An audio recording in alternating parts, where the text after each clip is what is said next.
Pahlavi രാജവംശത്തെ America പറ്റിച്ചു എന്ന report ഇപ്പോൾ പുറത്തു വരികയാണ്.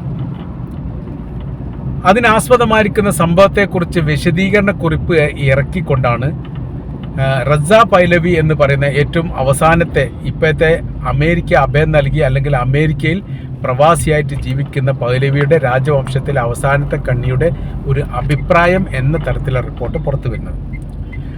കാര്യം ഇറാനിൽ ആഭ്യന്തര കലാപങ്ങളും വിഷയങ്ങളും ഉണ്ടായിരുന്ന കാലത്ത് അമേരിക്കയും ഇസ്രായേലും സംയുക്തമായ രീതിയിൽ ആ രാജ്യത്തെ ഭരണത്തെ അട്ടിമറിക്കാനും അതോടൊപ്പം തന്നെ പഹ്ലവി രാജവംശത്തിൻ്റെ അടുത്ത തലമുറയെ അങ്ങോട്ട് കൊണ്ടുവരാനുള്ള വലിയ ശ്രമങ്ങളാണ് നടത്തിയത്.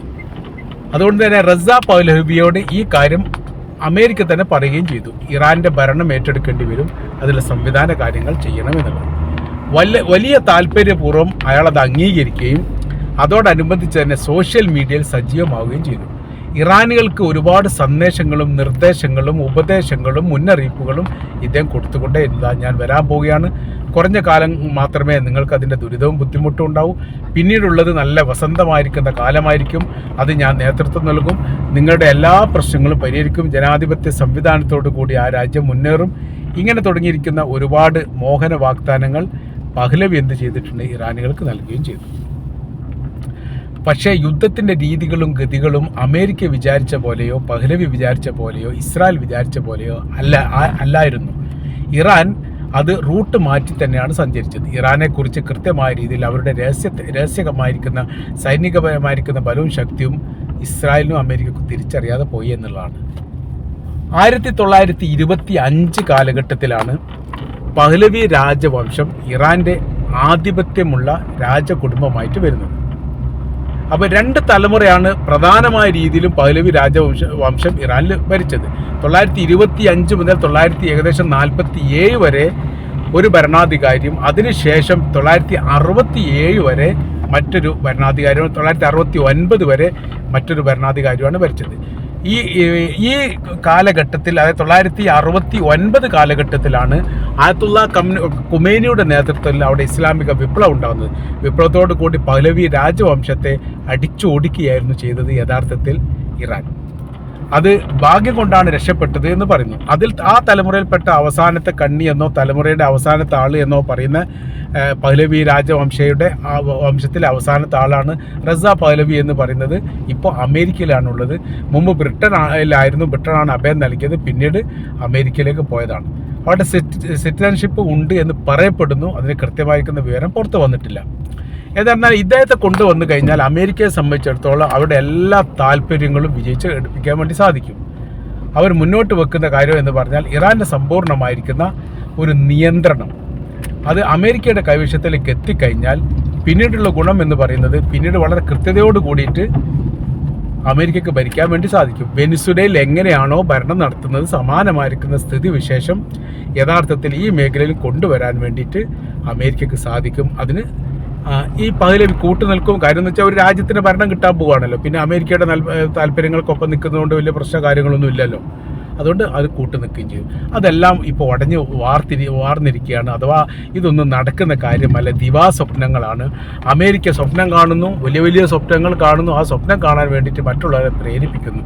പ്രവൃത്തിയിൽ നടക്കുന്ന ഒരു കാര്യവും അമേരിക്ക ചെയ്തിട്ടില്ല, ചെയ്യാറില്ല. ഇറാൻ്റെ കാര്യത്തിൽ സമ്പൂർണ്ണമായിരിക്കുന്ന പരാജയമാണ് എന്ന് പോലും പഹ്ലവിയുടെ ഈ റിപ്പോർട്ടിൻ്റെ അകത്ത് കാണാൻ വേണ്ടി സാധിക്കുകയാണ്. അതിൽ 2 വിഷയങ്ങൾ അതിൽ ഉന്നയിക്കുന്നുണ്ട്. ഒന്ന്, ജനാധിപത്യ പ്രക്രിയ കൊണ്ടുവരും എന്ന് പറയുന്നതിന് വലിയ രീതിയിലുള്ള വിമർശനം അന്ന് തന്നെ ഉണ്ടായിട്ടുണ്ട് സോഷ്യൽ മീഡിയ വഴിയൊക്കെ.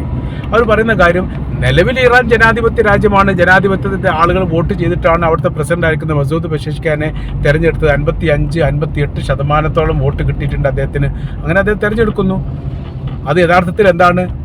അത് ജനാധിപത്യ പ്രക്രിയയാണ്. എന്നാൽ ഈ 1925 മുതൽ 1969 വരെയുള്ള കാലഘട്ടത്തിൽ പഹ്ലവി രാജവംശം ഇറാൻ ഭരിച്ച സമയത്ത് അവിടെ ജനാധിപത്യം ഇല്ലായിരുന്നു. അത് രാജവംശത്തിൻ്റെ വാഴ്ചയായിരുന്നു, തുടർച്ചയാണ് ഉണ്ടായത്. അപ്പം നിങ്ങൾ ഈ പ്രവൃത്തി ചെയ്യാതിരിക്കുകയും ചെയ്ത ആളുകളെ പ്രവൃത്തി അംഗീകരിക്കാതിരിക്കുകയും ചെയ്യുന്നത് രണ്ടും ഉചിതമല്ല. രണ്ടും ഒരേ സമയത്ത് ഒരാൾ പറയുന്നത് ഉചിതമല്ല എന്ന എതിർപ്പുണ്ടായി. ഇത് 1969 മറ്റൊരു പ്രത്യേകതയോട് ഉണ്ടായിട്ടുണ്ട്. നമുക്കതുകൊണ്ടൊന്ന് പറഞ്ഞു പോകാം. ആ പ്രത്യേകത എന്ന് പറഞ്ഞാൽ അവിടെ ഇസ്ലാമിക വിപ്ലവം വന്നതിന് ശേഷം ആയത്തുള്ള ഖുമൈനി അധികാരത്തിലേറിയതിനു ശേഷം പിന്നീട് അമേരിക്ക, ഇസ്രായേൽ അടക്കമുള്ള വിഭാഗങ്ങളും മറ്റ് ലോക രാജ്യങ്ങളും ചിന്തിച്ച പ്രധാനമായിരിക്കുന്ന കാര്യമുണ്ട്. അഥവാ ഇറാൻ എന്ന് പറയുന്ന രാജ്യം ഭാവിയിൽ ഇവർക്കെല്ലാം വലിയ തലവേദനയാകാൻ പോവുകയാണ്. ഒരിക്കൽ പോലും ഒരു സ്വസ്ഥമായ രീതിയിൽ ഭരിക്കാൻ വേണ്ടി സാധിക്കാത്ത വിധം പ്രയാസം സൃഷ്ടിക്കാൻ വേണ്ടിയിട്ട് ഇറാന് സാധിക്കും. കാര്യം എന്ന് പറഞ്ഞാൽ ഇറാനെ സംബന്ധിച്ചിടത്തോളം അവിടെ ഇസ്ലാമിക റിപ്പബ്ലിക്കാണ്, ഇസ്ലാമിക ഭരണ സംവിധാനമാണ് വരുന്നത്. അപ്പോൾ അതുകൊണ്ട് തന്നെ വലിയ രീതിയിൽ മതപരമായിരിക്കും എതിർപ്പുണ്ടാവില്ല. അമേരിക്കയും ഇസ്രായേലും ശത്രുവായിട്ട് കണ്ട് അത് മതപരമായ ഒരു റൂട്ടിലൂടെ പോകുന്ന സമയത്ത് രാജ്യത്തിൻ്റെ മുഴുവൻ പിന്തുണ ഈ പറയപ്പെട്ട ഭരണകൂടത്തിനുണ്ടാവും. അതുകൊണ്ട് എന്ത് ചെയ്യണം, അവിടെ ഭരണം മറിച്ചാൽ വളരെ എളുപ്പം എന്ത് ചെയ്യാൻ വേണ്ടി സാധിക്കും, വളരെ എളുപ്പത്തിൽ അമേരിക്കയുടെയും ബ്രിട്ടൻ്റെയും താല്പര്യങ്ങൾ കൊണ്ടുവരാൻ സാധിക്കുമെന്നവർ കണക്കുകൂട്ടി. അങ്ങനെ പഹ്ലവി രാജവംശം അമേരിക്കയുമായിട്ട് 980 കാലഘട്ടത്തിൽ തന്നെ സംസാരിച്ചു. 980 കാലഘട്ടം എന്ന് പറഞ്ഞാൽ ഇറാനും ഇറാഖും യുദ്ധം നടക്കുന്ന കാലമാണ്.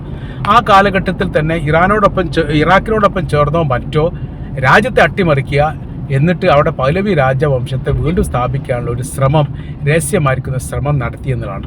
ആ ശ്രമത്തിൻ്റെ മുന്നോടിയായിട്ട് ഒരു ഹിതപരിശോധന എന്ന രീതിയിലുള്ള ഒരു പ്രവൃത്തി അമേരിക്ക ആരംഭിച്ചു. എന്താ ഹിതപരിശോധന എന്ന് പറഞ്ഞാൽ, എത്രത്തോളം ആളുകൾ, എത്ര ശതമാനത്തോളം ജനസംഖ്യ ഈ പഹ്ലവി രാജ കുടുംബത്തിൻ്റെ ഭരണ സംവിധാനത്തെ പിന്തുണക്കുന്നു എന്ന് അറിയുകയാണ് അതിൽ പ്രധാനപ്പെട്ട വിഷയം. അപ്പോൾ അങ്ങനെ നോക്കുന്ന സമയത്ത് പഹ്ലവി രാജ കുടുംബത്തിൽപ്പെട്ട ആളുകളോട് ഈ വിഷയമായിട്ട് സംസാരിച്ചപ്പോൾ അവർ പറഞ്ഞത് 85-90% എന്നെ പിന്തുണക്കുന്നവരാണ്, അല്ലെങ്കിൽ രാജവംശം വരണമെന്ന് ആഗ്രഹിക്കുന്നവരാണ്. വളരെ കുറഞ്ഞ ആളുകൾ മാത്രമേ ഇസ്ലാമിക റിപ്പബ്ലിക്കിനോട് മാനസികമായ രീതിയിൽ പൊരുത്തപ്പെടുന്നുള്ളൂ എന്നുള്ളത് ഇദ്ദേഹം പറയുകയും അതിൻ്റെ അടിസ്ഥാനത്തിലുള്ള പരിശോധനയിൽ 9% മാത്രമാണ് യഥാർത്ഥത്തിൽ പഹ്ലവി രാജവംശത്തെ അംഗീകരിക്കുന്ന വിഭാഗമുള്ളത് എന്ന് കണ്ടെത്തിയപ്പോൾ അമേരിക്കയും ബ്രിട്ടനും ഞെട്ടിപ്പോയി. ജനങ്ങളുടെ ഒരു പിന്തുണയും ഇല്ലാത്ത ഒരു രാജവംശമായിരുന്നു ഇത്രയും കാലം ഭരിച്ചത് എന്നുള്ളതാണ് അതിൽ നിന്ന് മനസ്സിലാക്കുന്നത്. മാത്രവുമല്ല, ഓരോരോ ദിവസം കഴിയുന്നതിനനുസരിച്ച് ഇസ്ലാമിക വിപ്ലവം നടത്തി അവിടെ ഭരണത്തിൽ എത്തിയിരിക്കുന്ന ഖുമൈനിക്ക് വലിയ രീതിയിലുള്ള പിന്തുണ കൂടിക്കൂടി വരുന്നു എന്ന് മനസ്സിലാക്കുക. 90% മേലെ കയറി, 91% വേണമെങ്കിൽ പറയാൻ പറ്റും. 85% റിപ്പോർട്ട് പറയുന്നത്. 85% ഭരണകൂടത്തിനും അതോടൊപ്പം തന്നെ 9 മുതൽ 11% വരെ ഈ പഹ്ലവി കുടുംബത്തിനും ആണ് എന്നുള്ളതും ബാക്കിയുള്ള ഒരു നിഷ്പക്ഷം 3%, 4%-ഓളൊക്കെ ഏറെക്കുറെ നിഷ്പക്ഷമായിട്ട് നിന്നു എന്നുള്ളതാണ് റിപ്പോർട്ട് പറയുന്നത്. അപ്പോൾ പഹ്ലവി രാജ കുടുംബത്തിന് ജനകീയ അടിത്തറയോ അംഗീകാരവും ഇല്ലാത്ത ഒരു രാജകുടുംബമാണ് എന്ന് അന്ന് തന്നെ റിപ്പോർട്ട് പുറത്ത് വന്നതോട് കൂടിയിട്ട് എന്ത് ചെയ്തു, അമേരിക്കയും ബ്രിട്ടനും ഈ പരിപാടിയിൽ നിന്ന് പതുക്കെ മാറി നിന്നു. കാരണം ജനപിന്തുണ പോലും ഇല്ലെങ്കിൽ ഒരിക്കൽ പോലും അമേരിക്കയുടെ വിപ്ലവം അല്ലെങ്കിൽ അമേരിക്കയുടെ അട്ടിമറി വിജയിക്കാൻ പോകുന്നില്ല എന്ന് മാത്രമല്ല, മാരകമായിരിക്കുന്ന തിരിച്ചടി ഉണ്ടാവുകയും ചെയ്യും. ആ തിരിച്ചടിക്ക് മുമ്പിൽ അമേരിക്ക പതറിപ്പോകും. ആ പതർച്ച ഒഴിവാക്കാൻ വേണ്ടിയിട്ട് ഏറ്റവും നല്ല കാര്യം എന്താ, അതിനോട് സഹകരിക്കാതിരിക്കുക എന്നുള്ളതാണ്. അങ്ങനെ മാറ്റി നിർത്തപ്പെട്ടാണ് ഈ പഹ്ലവി രാജകുടുംബത്തിൽപ്പെട്ട വ്യക്തികളെ ഇപ്പം രണ്ടാമതും എന്ത് ചെയ്തിട്ടുണ്ട്, അത് എടുക്കാൻ വേണ്ടിയിട്ടുള്ള ശ്രമം നടത്തി. പക്ഷേ അതിനോട് വലിയ താല്പര്യം ഉണ്ടായിരുന്നു. കാരണം പകരം മറ്റൊരാളില്ലാത്തത് കൊണ്ട് തമ്മിൽ ഭേദം എന്ന തരത്തിലാണ് അതിനൊരു അംഗീകാരം കൊടുക്കുന്നത്. മറ്റാരും ഏതെങ്കിലും ഒരു അംഗീകാരമുള്ള കുറച്ചെങ്കിലും ജനസ്വാധീനമുള്ള ഒരാളെ മുൻപിൽ നിർത്തിക്കൊണ്ട് ആയത്തുള്ള അലി ഖംനായുടെ ഭരണത്തെ അട്ടിമറിക്കുക എന്നുള്ളതായിരുന്നു അന്നത്തെ ഉദ്ദേശ കാര്യങ്ങളാണ് പറയുന്നത്. പക്ഷേ എന്തോ അത് നടന്നിട്ടില്ല എന്നുള്ളതാണ്. അത് പിന്നീട് കുറച്ച് നീട്ടിക്കൊണ്ടുപോയി. ഇപ്പോൾ ഇവർ പറയുന്ന കാര്യം, പഹ്ലവി വിഭാഗം പറയുന്ന കാര്യം ഇങ്ങനെയാണ്: അമേരിക്ക തങ്ങളെ പറ്റിക്കുകയായിരുന്നു. അത് അവർ ദിവാസ്വപ്നം കാണുന്നു, നടക്കാത്ത കാര്യത്തെക്കുറിച്ച് സ്വപ്നം കാണുകയും ആ സ്വപ്നം മറ്റുള്ളവരോട് കാണാൻ പറയുകയും ചെയ്യുന്നു. അത് സ്വപ്നം മാത്രമാണ്, യാഥാർത്ഥ്യമല്ല. അതുകൊണ്ട് ഇറാനിൽ ഭരണം നടത്താൻ സാധിക്കുക, അല്ലെങ്കിൽ ഇറാനിലേക്ക് തിരിച്ചു പോകാൻ സാധിക്കുക എന്നുള്ളതൊന്നും ഇപ്പം താൻ ലക്ഷ്യമാക്കുന്നില്ല, അല്ലെങ്കിൽ സ്വപ്നമാക്കുന്നില്ല എന്ന് കൂടി യഥാർത്ഥത്തിൽ അവർ പറഞ്ഞിരിക്കുകയാണ് ഇപ്പോഴത്തെ നിലവിൽ സാഹചര്യം. ഇതെല്ലാം ആർക്ക് തിരിച്ചടിയാണ്? അമേരിക്കക്ക് തിരിച്ചടിയാണ് എന്ന് മാത്രമല്ല, ഇത് പഹ്ലവി വിഭാഗം ഇല്ല എന്ന് ലോകത്തിന് മുൻപിൽ സമർപ്പിക്കാൻ വേണ്ടിയിട്ട് ഇറാന് സാധിച്ചു എന്നൊരു പ്രത്യേകത ഉണ്ട്. ഈ ലോകകപ്പുമായിട്ട് ബന്ധപ്പെട്ട് ഈ വലിയ രീതിയിലുള്ള പ്രശ്നം പഹ്ലവിയെ പിന്തുണക്കുന്ന വിഭാഗം അമേരിക്കയിൽ ഉണ്ടാക്കിയിരുന്നു. അതായത് ഇറാൻ്റെ കളിക്കാർ അവിടെ എത്തിയ സമയത്ത്, അവർ പോകുന്ന സമയത്ത്, ആ സമയത്തെല്ലാം വലിയ രീതിയിലുള്ള എതിർപ്പും വിമർശനങ്ങളും ആക്ഷേപ പരിഹാസ്യങ്ങളും എല്ലാം ഉണ്ടായിരുന്നു. അതിനൊക്കെ അതിജീവിക്കാൻ വേണ്ടി സാധിച്ചു. മാത്രമല്ല, പഹ്ലവി രാജവംശം ഉണ്ടായിരുന്ന കാലത്തുള്ള പതാകയല്ല ഇപ്പോഴത്തെ ഇറാൻ്റെ പതാകക്ക് മാറ്റം വന്നിട്ടുണ്ട്.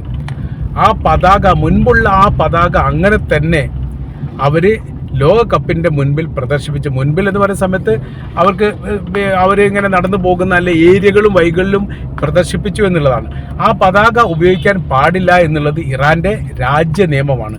അത് നിരോധിക്കപ്പെട്ട പതാക ഉപയോഗിക്കരുത്, പുതിയ രാജ്യത്തിൻ്റെ പതാക മാത്രമേ ഉപയോഗിക്കാവൂ എന്ന നിയമം ലംഘിച്ചുകൊണ്ടാണ് അവർ ഉപയോഗിച്ചത് എന്ന് പറയുന്നതും യഥാർത്ഥത്തിൽ വലിയ രീതിയിലുള്ള വിമർശനത്തിന് വിധേയമായിരിക്കുന്ന കാര്യമാണ് എന്നുകൂടി നമുക്ക് ചേർത്ത് വായിക്കാൻ വേണ്ടിയിട്ട് സാധിക്കും.